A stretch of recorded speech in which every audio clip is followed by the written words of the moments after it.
Hi everyone, this is Jay, your instructor for microprocessor and interfacing, and today we are going to solve one example for the memory interfacing. So let's read the question first. We are asked to draw and explain 4K byte of EEPROM interfacing with 8085 from 0000H. So if you see any memory interfacing question, first thing you need to find is that how many memory you are asked to interface. Right now in this example, you are asked to interface only one memory, that is EEPROM, and it is of 4K byte. Okay. After finding how many memories are required, the first step is to draw that memory. In the memory interfacing questions, we are going to solve this question using three steps. So for any memory interfacing question, we are trying to solve that question using three simple steps, and after that three simple steps, you are going to perform the memory interfacing by yourself very easily. So in the first step, you have to draw the memories that are asked to interface with the microprocessor. So right now there is only one memory which is asked, so we will draw that memory. So in the first step we will draw the memory. So let's draw the memory.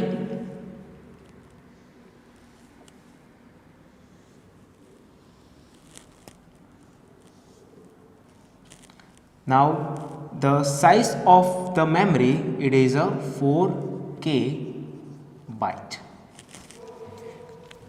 Now always remember student, the memory can be of two types, either it can be RAM or it can be ROM. Okay, right now in this example ROM is asked. One more thing, that is in every memory there will be three main connections. The first connection is the address bus. So address bus which is coming out of the microprocessor will be connected to the memory. The second connection is the data bus. So data bus which is coming out of the microprocessor will be connected to the memory, and the last one is the control signal as well as chip select signal. So for any memory there will be three main signals which will be there. Okay, so this memory will be having three signals. The first signal, which is address bus. The second signal, it is data bus, and the last one is control signal as well as chip select. Now the control signal is totally dependent on which type of memory we are interfacing. Right now we are interfacing EEPROM, it means it is read only memory, it means there will be only one control signal which is read bar, and there will be chip select signal. What is the meaning of chip select? To transfer data, processor has to send active low signal at this particular pin. When processor sends active low signal, then and then this chip will be selected, and after that processor can read and write data from this memory. If this chip is not selected, or if active high signal is sent to this pin or no signal is sent to this pin, in that case processor won't be able to communicate with this memory.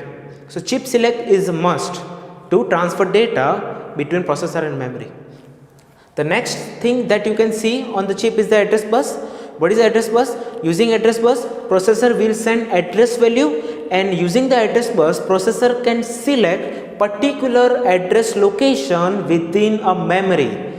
Okay, so when processor send any value to the address bus, that location will be selected on the memory. After location is selected, processor will send control signal which can be read or write, and when read or write control signal is sent, that particular location can be read or write. And depending on read and write operation, data can be either flow from the processor to the memory or memory to the processor. So these three signals are main. So first step is completed. What was the first step? First step is to draw a memory, and there can be multiple memory asked, or there can be only one memory asked. So right now the first step is completed.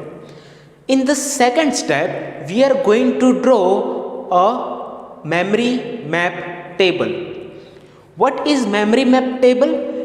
Using the memory map table, we are going to find the starting and the ending address of the memory. And also we are going to find that how many address line is required for the memory. So let's perform the second step is to draw a memory map table.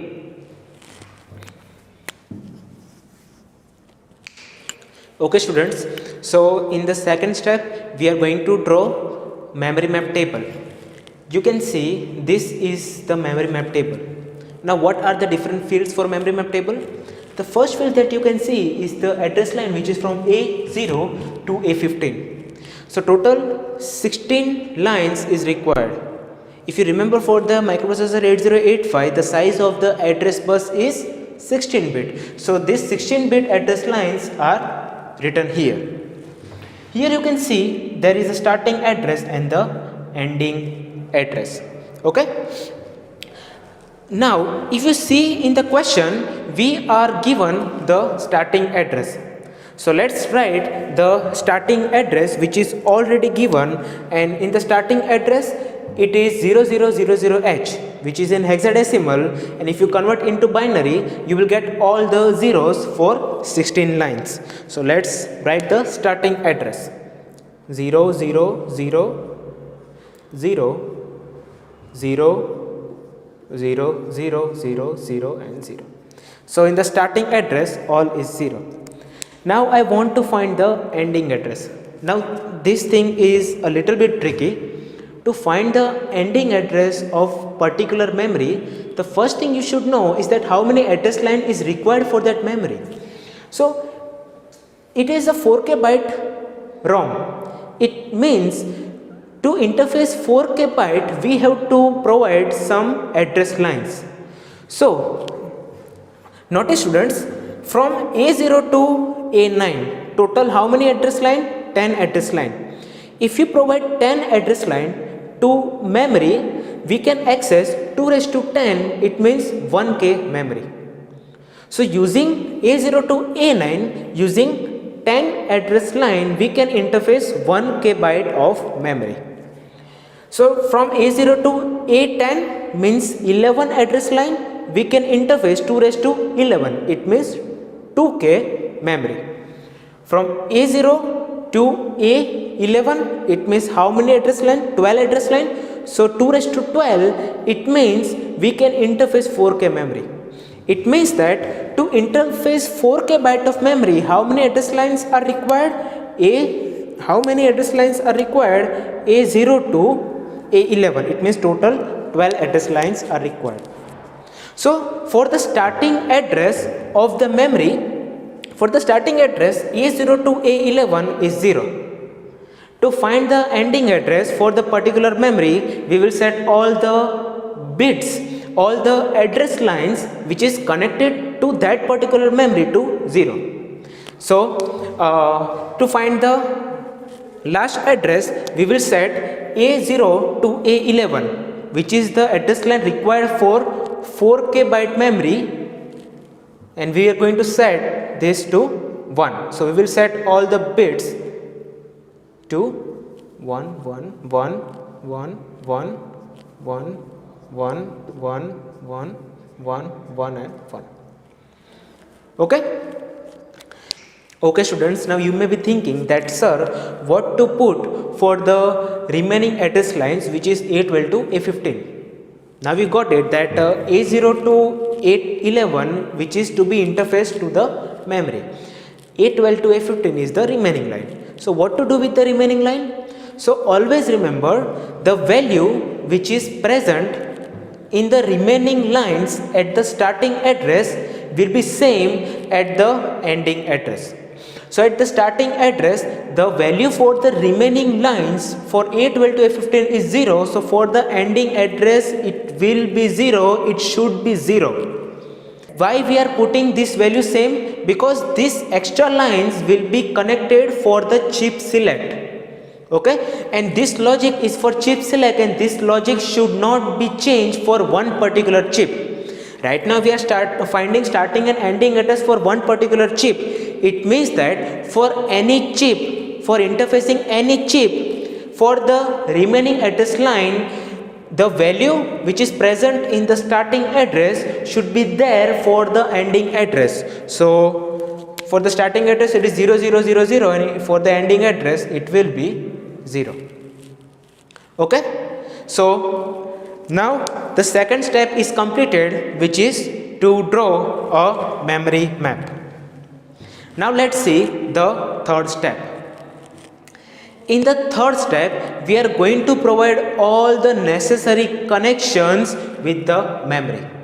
So let's see how many connections which are needed to be connected. So the first thing is the address bus. How many address lines is required to interface 4K byte? You know very well from the memory map A0 to A12. So A0 to A11 address line is required, total 12. Now this memory is 4K byte. It means there will be 4K locations and one location can store 1 byte. It means what will be the length of the data bus? It will be D0 to D7. For the read bar, we are going to send the control signal, which is memory read. This memory read control signal, it is originated from the microprocessor and it should be connected to the read bar of the memory. So when memory read control signal is sent and when this signal arrives here, the memory will be read. The last one is the chip select. Now for the chip select, we are going to connect all the lines that are remained after memory interfacing. So in the memory interfacing, we have connected A0 to A11. So A0 to A11 will be connected to memory. The remaining lines, which is A12 to A15, will be connected to chip select bar. Now you can see that chip select bar is only 1 and A12 to A15 is 4 lines. So no doubt students, there will be no problem. We will connect these all lines with the AND gate and we will connect AND gate to the memory. So the remaining lines, which is A12, A13, A14 and A15. Okay, so if you see in the memory map, the value of A12, A13, A14 and 15, it is always 0. Okay, so when 0 arrives here, this chip will be selected. So you can see that to access the starting, if microprocessor is sending A0 to A15, all the zeros, in the memory, the first location will be selected because A12 to A15 is 0, so chip select is done. After chip select is done, A0 to A11 is 0, it means first location will be selected. For the last location, microprocessor will send A0 to A11 1 and A12 to A15 0.